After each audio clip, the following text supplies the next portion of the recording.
Hi, my name's Sadie, and I'm a registered respiratory therapist. You are watching this video because your doctor has prescribed you with home or supplemental oxygen. By the end of this video, you will be able to properly demonstrate how to set up a portable oxygen tank, how to safely transfer the portable oxygen tank, and be able to properly place a nasal cannula on yourself or a loved one. When initially receiving your oxygen tank, you will want to make sure your oxygen tank is full. The dial will be in the green section when full and red when close to empty. The middle section means you are getting close to empty and you may want to receive a new oxygen tank. At the hospital, you will be given a full oxygen tank. The next item you will be given is an oxygen tank wrench. This will allow you to open the oxygen tank and use the oxygen from the tank. This will be demonstrated in the next video. You will place the wrench on the oxygen tank and turn it a quarter of a turn. You will then turn the dial to how much oxygen your provider has prescribed and make sure you can feel the oxygen coming out of the oxygen port. Here is a closer look at the oxygen dial. It has 1 through 6 liters per minute. Make sure you turn it to the correct number your doctor has prescribed. You will now learn how to safely transfer a portable oxygen tank. Upon discharge, you will be given your oxygen tank in a trolley. Make sure the oxygen tank is secure with the metal bar around it and not wiggling around. You will then use this to walk to your transportation and keep it in this same position. If for any reason you need to lay your oxygen tank down in your car, please lay it down and make sure it is in a secure position and not rolling around. It is extremely important to take oxygen tank safety seriously. According to the World Health Organization, you should not use oils, lubricants, or alcohol-based hand sanitizer on your oxygen tank. It is also very important to not smoke while using your oxygen tank or be around anybody else who is smoking. While oxygen tanks are life-saving devices, there have been tragic circumstances when people improperly take care of their oxygen tank. Oxygen is highly flammable, and that is why we recommend to never smoke or be around someone smoking while using your oxygen tank.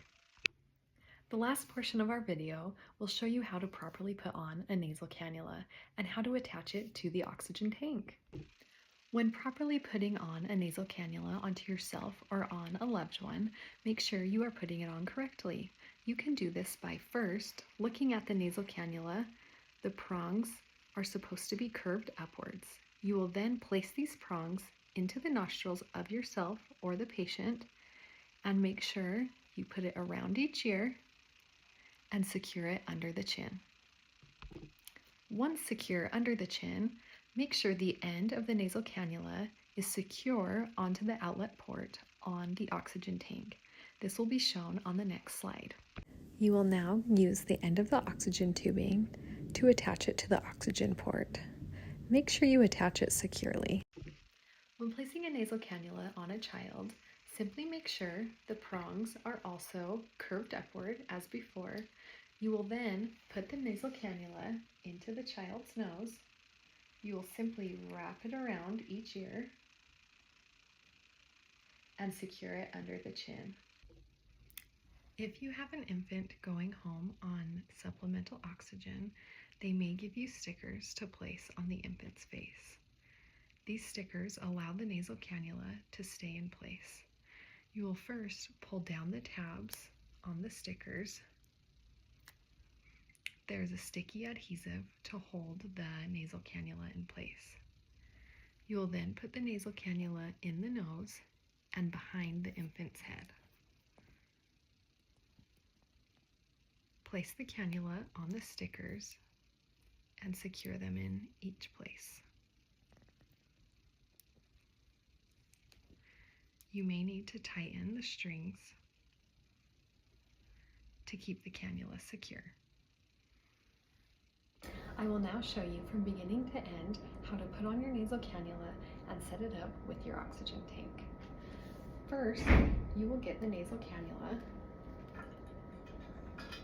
Make sure the prongs are pointing up like we learned earlier.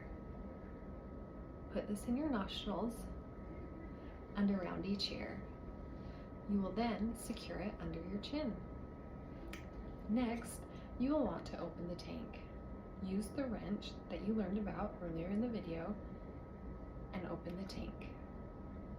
You will also want to check the gauge to make sure it is green and full, which the hospital should give you upon leaving. You will then turn the oxygen tank on, feel the oxygen coming out, and hear the oxygen coming out if you are able. You can turn it back off, get the end of your nasal cannula, and attach the end of your nasal cannula to the oxygen outlet. Put it on securely and turn the oxygen to what your doctor has prescribed, between 1 and 6 liters per minute. You are all set and ready to go and leave the hospital with your supplemental oxygen. At this time, please demonstrate to the respiratory therapist or nurse how to set up your oxygen tank, transfer it correctly, and apply your nasal cannula.